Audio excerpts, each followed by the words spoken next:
It's like a national holiday. Are you kidding me? I mean, I'm out here in Seattle and people are just screaming on the streets. It's exciting. It's opening day. Come on. It is exciting, and the Red Sox are looking to be back-to-back World Series champions, but at the same time, Vegas has the Yankees as World Series favorites. Which way do you think? Which way is this right? Does Vegas have it right? Oh, just because of the guys you're sitting next to, I'm going all Red Sox. and the reason is, and I believe this every year, you are the best team in the entire league when you win the year before. And until the season gets going and until you really see what this team is made of, unless the team has blown up and you lose a lot of dudes. But when you look at the Red Sox, I mean, who did they lose? They lost Craig Kimbrell. They lost Joe Kelly.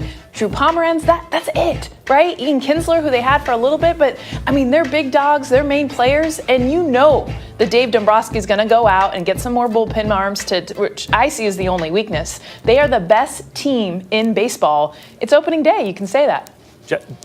Jessica, the last couple of years, the Yankees have flirted with it, came closer the year before last, of course. But I think what Vegas is looking at, the Yankees picked up some athletic defenders up the middle. Voit, I think people believe, is the real deal, a real bat. Giancarlo Stanton, first year in the Bronx, sometimes an adjustment period. Paxton, they picked up some starting pitching. So the Yankees, who are close, seem on paper to have gotten better, and they didn't have that far to go.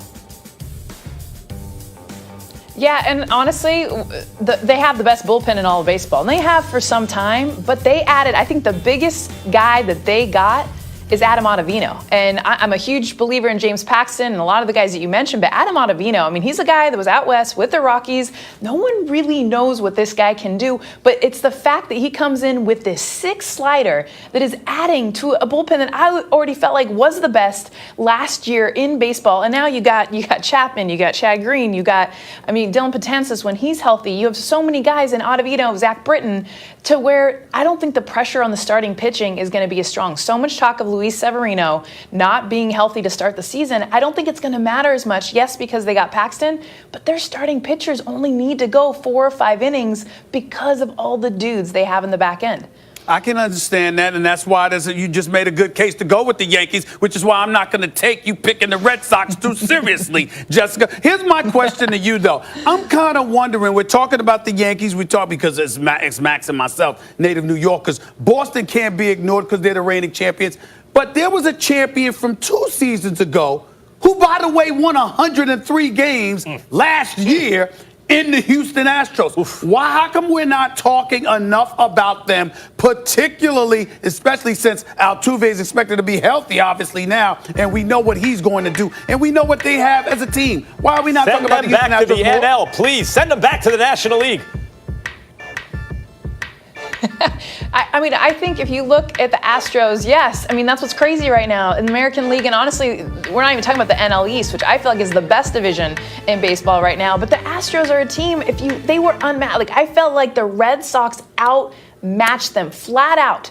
They could not compete on the same level with the Red Sox. Are they a great team? Yes. Did they win 100 games? Yes. Are they the 3rd best team in baseball? Yes. They're really good, but they are not better to me than the New York Yankees and the Boston Red Sox. Jessica, let me transition to the National League East because I'm still trying to understand why you think that's the best division, because it's going to be so competitive, because I certainly don't think the best teams on the National League East, but I'm also thinking about Bryce Harper and the contract that he signed, all right, the $330 million he's with the Phillies. I want to know what you think about that, particularly since recently he was voted the most overrated player, which I think is kind of cruel, by the way, y'all. I just want to let y'all know that. Bryce Harper, the National League East, talk to me about that for a second.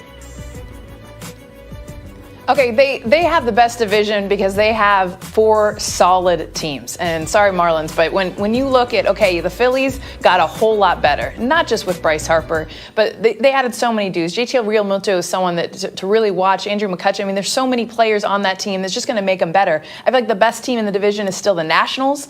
I think them without Bryce Harper is going to be an even better team. They have the best pitching. It's exciting to see the Mets. I mean, they went out and got a ton more dudes. I love Edwin Diaz in the back of the bullpen, but let's not forget all their arms and the pitching that they have. And to me, this is a division that is extremely strong because of the 4 teams that they have. That to me, it's better than any other division in baseball. Jessica, certainly not overrated, and maybe the best player of all time who actually signed the biggest deal this offseason but didn't switch teams, Mike Trout. But I am of the mind that baseball is suffering because he's stuck in Anaheim, a place where, frankly, baseball fans don't care much about. If he were with the Dodgers, certainly the Yankees or Red Sox, some team like that, baseball would be more popular. Like, he doesn't even have the highest selling jersey, but he may be the best player ever in his prime who just signed for $400-something million. Your thoughts on Mike Trout staying for the rest of his career, maybe, with the Angels? Max, I'm right there with you. I mean, honestly, I'm a SoCal girl, okay? I've got Angel fans left, right, all over, right? So I get that I'm from a place where they are extremely excited that he's staying there. Even me, coming from Southern California, I'm not a fan. I mean, I'm a fan of Mike Trout. I want to see him in the biggest markets. I'm with you. I want to see him in the postseason. I want to see him up against the best players on the biggest stage every single year. Now, will the Angels make the postseason in the next 5-6 years? Yeah, maybe here and there, but they're not going to compete on the same stage. And honestly, 162 games. Again, I live in Southern California. We don't see Mike Trout enough. Even being in that market, I see the Dodgers more. I see their players more. I want to see him. He is, hands down, the best player in the game. He has been. He will continue to be. I want him on the biggest team, biggest stage, because it's going to help the sport, Max. Like, that's what I want, and I'm right there with you. All right, Jessica, it is, as you said, a national holiday. It's opening day. Thanks so much for bringing us into the season, Jessica. Appreciate it. Yes, let's do it. All right, coming up. Why does Max Kellerman think that Eli Manning is shortchanging Odell Beckham by calling him the best athlete he's ever played with? He'll tell you.